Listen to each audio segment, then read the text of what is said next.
Vous écoutez Crime Story, le prédateur de Lille, 2e et dernier épisode.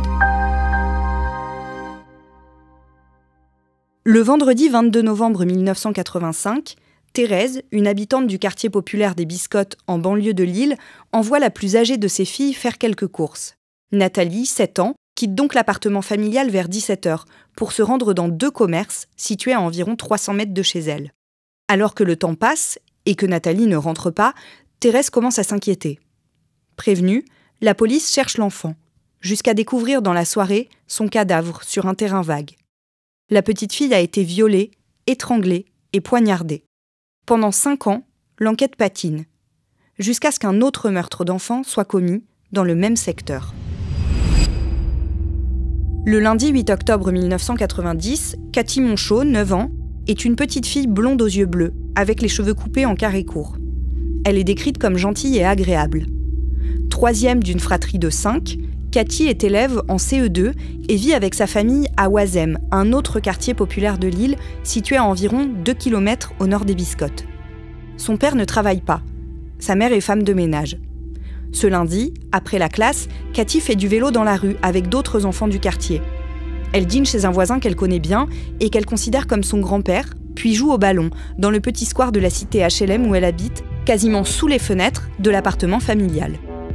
Vers 20h, son père lui fait signe de rentrer. Il commence à être tard et il veut qu'elle prenne un bain avant d'aller au lit. Cathy ramasse son ballon et fait le tour de l'immeuble pour retrouver le hall d'entrée.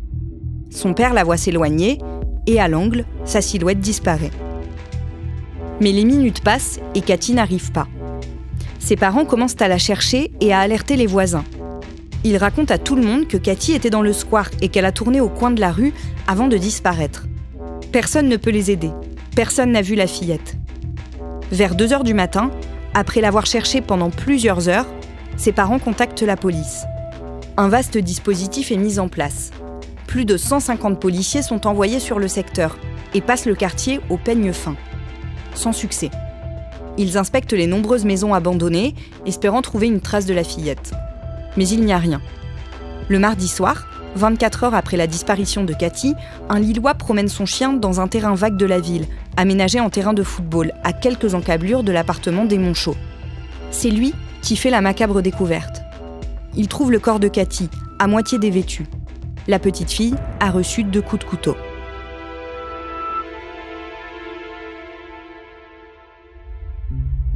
Damien Delseny, c'est la police judiciaire de Lille qui se voit confier l'enquête. C'est-à-dire le même service que celui qui a enquêté sur le meurtre de Nathalie 5 ans plus tôt. Meurtre qu'ils n'ont jamais résolu, donc ils ont toujours en tête, évidemment, cet assassinat et cette petite fille déjà martyrisée. Alors pour l'enquête qui s'annonce sur la mort de Cathy, ils vont d'abord entendre un ancien légionnaire retraité qui s'appelle Ludwig. La famille de Cathy avait sympathisé avec cet homme. La petite fille, comme on l'a dit précédemment, le considérait comme son grand-père et c'est d'ailleurs chez lui qu'elle a pris son dernier repas. Mais cette première audition ne leur apporte pas vraiment d'éléments. Non, cet homme qui pouvait éventuellement apparaître comme suspect est effondré. Il va raconter exactement la même chose que les parents. Elle a effectivement dîné chez lui. Elle est allée ensuite jouer au ballon dans le square et elle a disparu soudainement quelques minutes après que son père l'a appelée pour rentrer chez elle. Les policiers interrogent d'autres habitants de l'immeuble. Et ils vont finir par obtenir un renseignement intéressant et peut-être même déterminant pour la suite. C'est le témoignage d'une petite fille de 6 ans qui vit elle aussi dans la cité et qui affirme avoir vu Cathy monter dans une voiture rouge avec un toit ouvrant. Le vendredi 12 octobre 1990, les résultats de l'autopsie pratiquée sur le corps de la petite fille sont publiés dans la presse. Cathy, avant d'être lardée de nombreux coups de couteau par son meurtrier, a été violée, comme Nathalie 5 ans plus tôt. De nouveaux témoignages collectés par la police permettent d'établir qu'un homme, qui n'habite a priori pas la cité, a été vu par plusieurs riverains dans la soirée au cours de laquelle la fillette a été tuée. Il tente d'établir un portrait robot du meurtrier.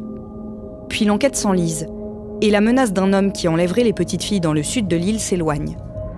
Mais 2 ans plus tard, un nouveau fait divers macabre se produit. Le jeudi 23 juillet 1992, en fin d'après-midi, une petite fille brune de 4 ans, Nadia, joue dans la cour de son immeuble HLM, dans le quartier de Belfort, en bordure du périphérique de Lille. Vers 19h15, Ils sont une dizaine d'enfants à profiter de cette fin de journée d'été. La fillette s'absente un instant pour entrer dans la cage d'escalier de l'immeuble. Au moment où elle en ressort, un homme lui prend la main et l'emmène. Nadia ne crie pas. Les autres enfants assistent à la scène sans réagir. Quelques dizaines de minutes plus tard, les policiers sont sur place. Ils entendent le père de la fillette. Séparé de sa femme depuis 15 jours, il pense qu'il peut avoir enlevé son propre enfant, dans le but d'atteindre la mère. Mais il est rapidement mis hors de cause. Les autres enfants, qui jouaient dans la cour, décrivent l'homme comme un grand blond, avec le nez large, qui était vêtu d'un polo rouge et d'un pantalon blanc. Pendant plusieurs jours, Nadia reste introuvable. Le mercredi 28 juillet, 5 jours plus tard, le corps de la fillette est retrouvé près de l'île. Damien, Nadia a été frappée avec un objet tranchant. Sans doute un couteau, il y a des blessures au niveau du cou. En tout cas, c'est ce que révèlent les premiers éléments de l'autopsie qui est pratiquée le soir même de la découverte du corps. Mais les légistes pensent qu'elle n'est pas forcément morte de ces coups de couteau et donc ils font faire des recherches supplémentaires pour savoir comment elle a été exactement tuée et évidemment si elle a subi des sévices sexuels, sachant que sur ses vêtements, il y a aussi une trace de sang. Mais avant même que les résultats ne soient connus, on fait le lien avec les deux affaires précédentes. Les enquêteurs le font évidemment, on est sur le même secteur géographique, le même type de victime, l'utilisation d'un couteau, de potentiels sévices sexuels.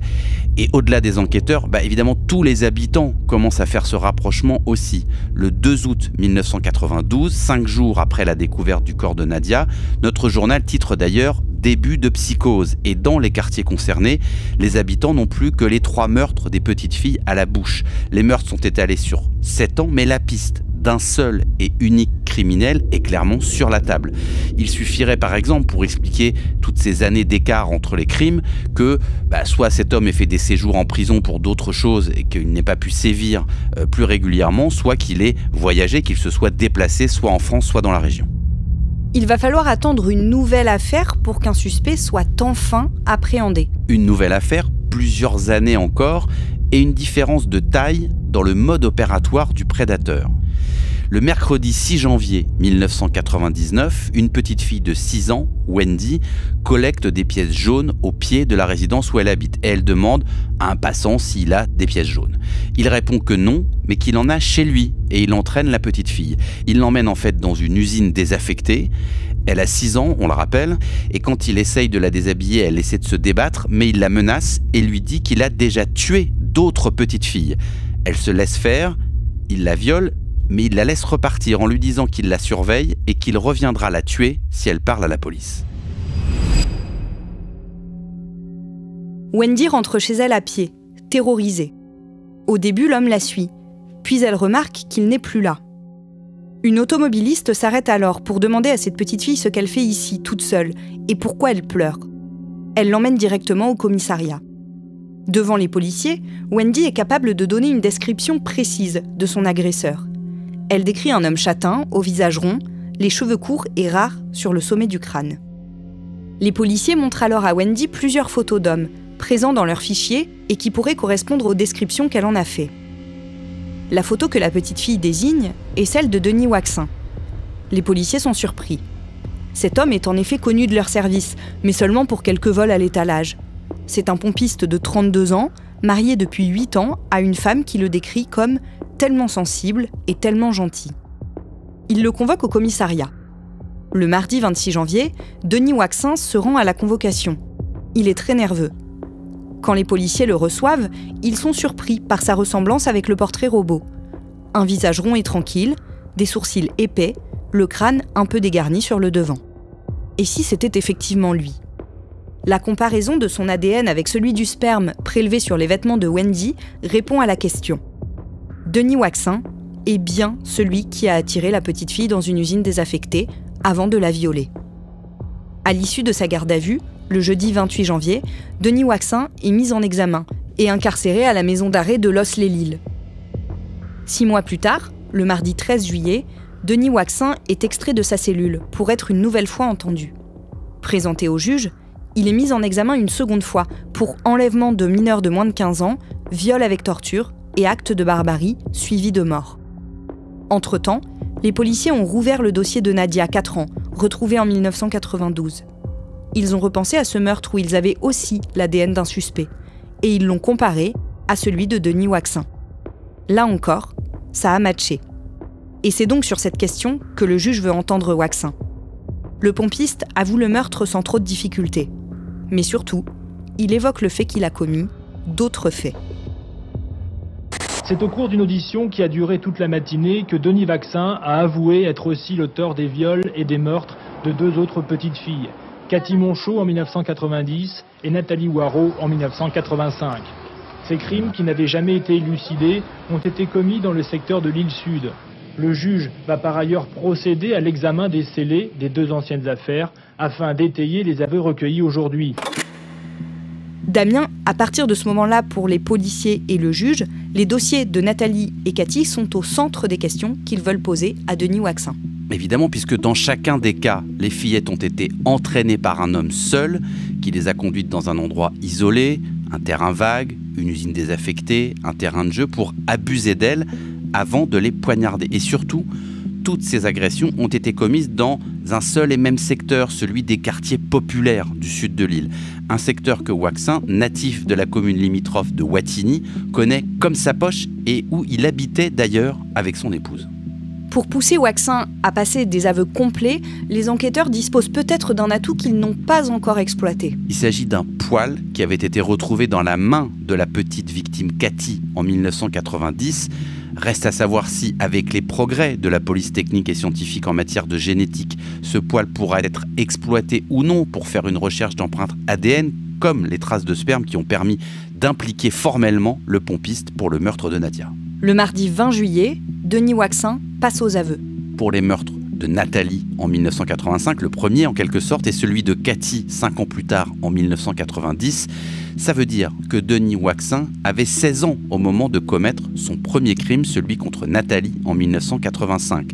Le mardi 20 juillet de la même année, Denis Waxin écrit une lettre au juge dans laquelle il réaffirme ses aveux en décrivant encore plus précisément les circonstances de ces meurtres.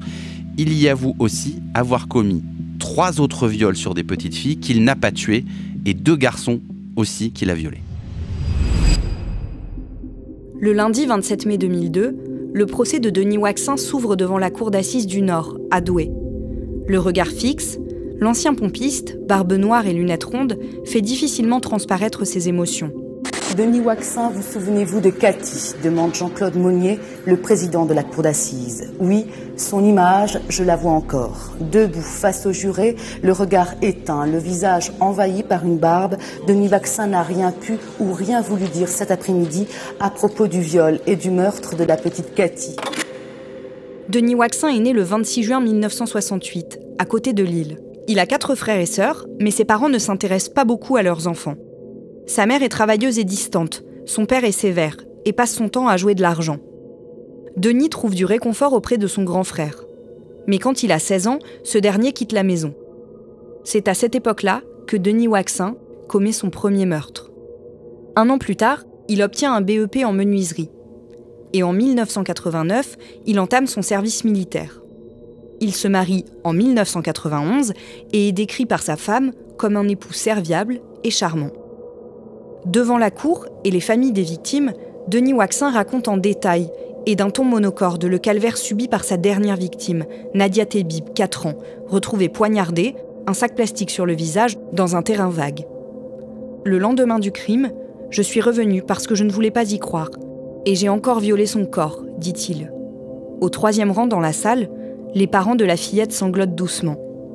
À la barre, Zoubida, la maman, laisse éclater sa colère. « Mon pardon, vous ne l'aurez jamais. S'il y a un Dieu, vous irez en enfer. Espèce de monstre. » Damien, un peu plus tôt, concernant le meurtre de Cathy Monchot, la petite fille de 9 ans tuée en 1990, Denis Waxin disait ne plus se souvenir de rien. Oui, alors son propre avocat parlera de mémoire sélective. Alors, Denis Waxin, de toute façon, c'est un taiseux.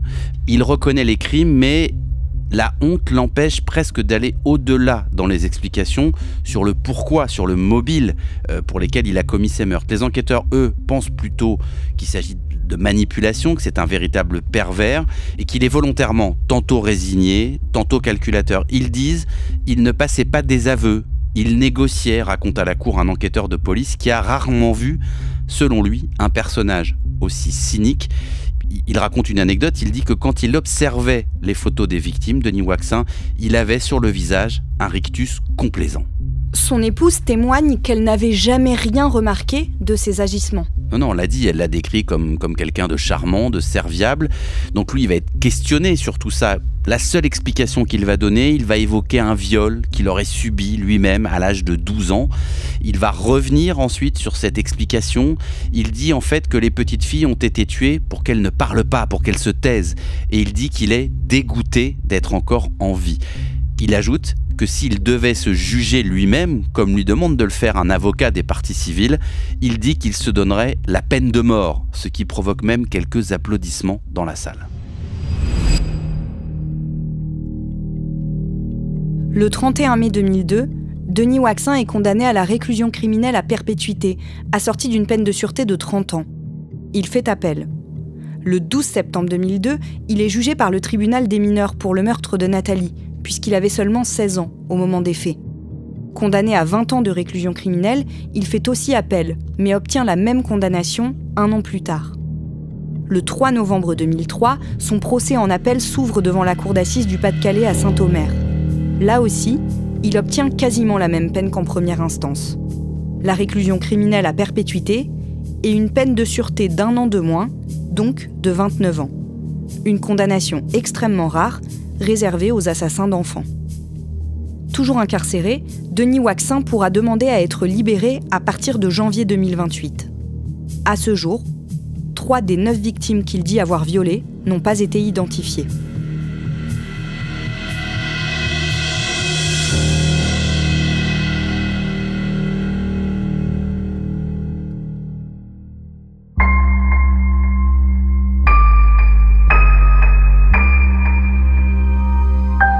Vous venez d'écouter Crime Story, le podcast fait divers du Parisien, avec à la production Pénélope Gualquierotti et Thibault Lambert, à la réalisation Julien Moncouquiol et à la rédaction en chef Jules Lavie. Un épisode que je vous raconte avec Damien Delseny et un podcast à retrouver chaque samedi sur le site leparisien.fr et sur toutes les plateformes d'écoute. Si vous aimez Crime Story, vous pouvez nous le dire en nous laissant des commentaires ou des petites étoiles. Et vous pouvez également écouter tous les jours Code Source, notre podcast d'actualité.